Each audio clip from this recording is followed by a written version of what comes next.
Hi parents, we are going to go over a daily routine, a schedule for your day at home with toddlers or preschoolers.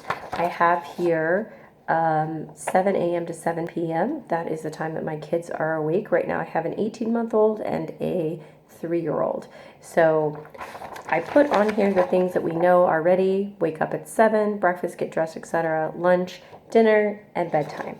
Now from there we're going to add, think of them as blocks of time, things that you're going to accomplish and they are in blocks of time. First thing I'm going to add is nap. Nap is something that happens every day, hopefully. So I'm going to add nap in here, take up this amount of time. Next I'm going to look at is independent play. Independent play is very important for little kids. It helps them to gain independence. It helps them to be creative. So we want to try and fit that into what works best with them. What works best with them usually for independent play is for them to play independently when they're at their best, which would be first thing in the morning or right after lunch, right after nap. They are fed, they're happy, they're not tired and grouchy.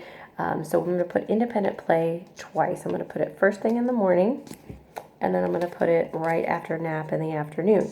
Now, independent play is not always the easiest because a lot of times kids want you to come play with them. They want to have interaction, and that's what they're used to. And so their default is to ask you to play with them. Their default is to ask you to watch TV. And so some things to help expand independent play, because it is very good for them. It helps them to be independent. It helps them be creative. It also gives you an opportunity to do work from home or to do the dishes, prepare a meal, clean the bathroom, anything that you need to get done, make a phone call. Those are the times, if the kid is playing independently, that you can have some of your time as well. So ways to expand independent play. Kids start out only playing independently for 10 or 15 minutes. It can get longer if we know how to expand it. One is the more often we do it, the better they're going to get at it, okay? So if we have it in our mind and we're intentionally creating that space for them, then they will get used to it and they will be able to do it more and more on their own. So first thing is allow them the space to do it. Let them play on their own and be in a different room or be where they can see you if they have a problem with you in a different room. And if they need you, assist them in what they need. If they ask you to come and see their tower, go see their tower, so that looks awesome, and then go back in the kitchen or wherever you're doing your work and tell them, okay, mommy needs to do her work, daddy's going to be in here doing work, and you work on your toys for 5 more minutes, or kind of push them, say, I'm going to set the timer for 10 minutes, and when it's done, I'll come and play with you, but I need to do my work now, and kind of get them in that idea that this is what they're doing and this is what you're doing. Another thing is to play music. Kids play longer, I have found, when there's music. So you could play nursery rhymes, you could play Frozen if they want to listen to Frozen, you could play classical music, but that will actually help them play longer on their own. So plan the independent time when you see that your kid is at their best and kind of see what it is. You can move these blocks around. If you see the independent time is not working at 8 a.m., then plan it some other time.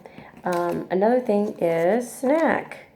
If you see your kids are getting grouchy, they're getting clingy, they're not wanting to do anything, then they might be hungry. And a lot of times they don't know how to express that to you. My kids almost always have a snack in the morning. If they don't, you can tell because they just get hungry. Their stomachs are smaller than ours. And after they have a snack and some juice or some water, milk, they just perk right up and they're ready to play again. And they're happy faces back. So don't forget to add in when you're going to have your snack.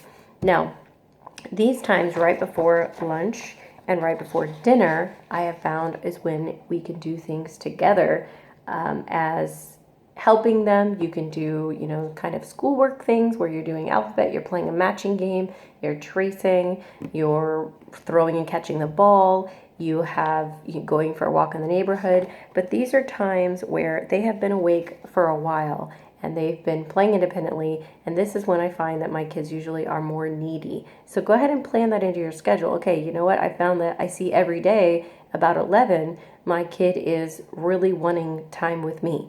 and trying to force them away and say, no, you do this, is leading to tears and leading to problems. So I'm going to go ahead and plan in, this is when I'm going to play with my kid, and we're going to build blocks, and we're going to color, or we're going to do Play-Doh, and I'm going to put it right there, because I know that's when he's kind of at the end of his rope, so we're going to go ahead and do that. So that is going to be our time together. All right, so we're going to put play together. I did not plan enough stickies for today. We're going to go ahead and put that there, whatever activity you want to do. And then after independent play in the afternoon, I actually use this time, I let my kids watch some TV. If you allow TV in your house, this is the time that I do it, because it allows me to be in the kitchen for that half an hour. So about 4:30, I usually say, okay, let's go ahead and do watch an episode of TV, okay, or a show. And so kids watch TV. I'm in the kitchen. I have some time. They can still get me if they need me, but I know that they're set there. They're kind of tired by this time anyway, and starting to get hungry. So about 4:30, you say, we can watch one TV show before dinner. All right, so they can watch a TV show then. Again, this is just a rough schedule. Obviously, from day to day, things may change. You may switch it around and say, we're going to watch TV in the morning, we're going to do this in the afternoon. But the idea of when to plan their independent play is still the same. So try and do, their independent play at the best time. Don't ask them when they're at their most tired and weakest time of day. You go play by yourself for an hour, because it's going to end in a lot of tears on their part and a lot of frustration on your part. Then after dinner, I'm going to put our outside time. Now, good to plan outside time.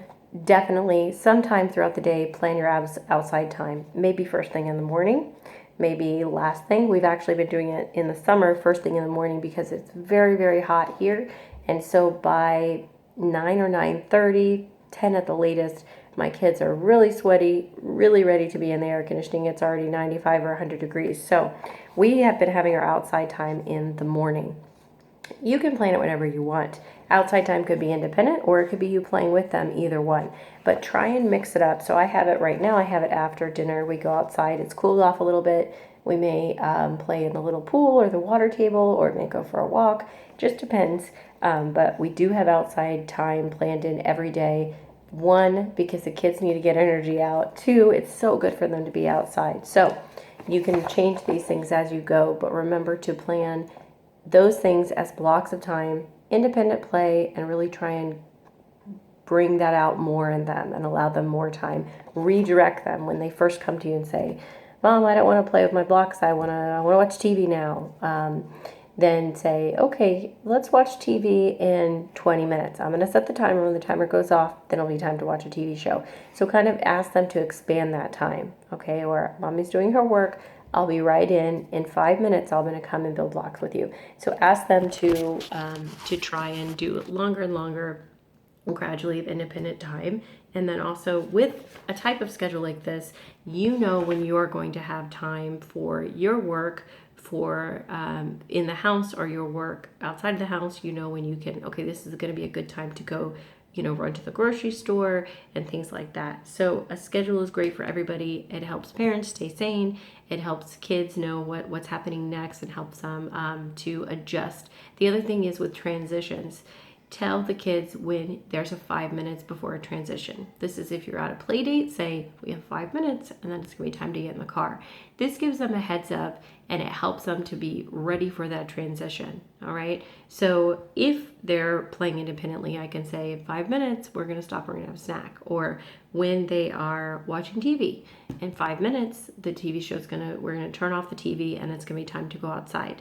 This will really help you see a better adjustment with transitions. So I hope these tips have helped. Remember, this can always be changed according to you and your kid, and how you see fit. You are the parent, so if you want to move things around, go for it. Just some tips to help you with scheduling a toddler's day. They are very different than us. They need things in small bites and small frames of time, 30 minutes of an activity and 30 minutes of a different activity. Kind of keep it moving, and that'll help them to continue to be occupied throughout the day. All right, without you having to entertain them 100% of the time. So I hope this schedule helps. and I hope you have an easy peasy day. If you enjoyed the video, subscribe, share with a friend, and have a great day. Bye.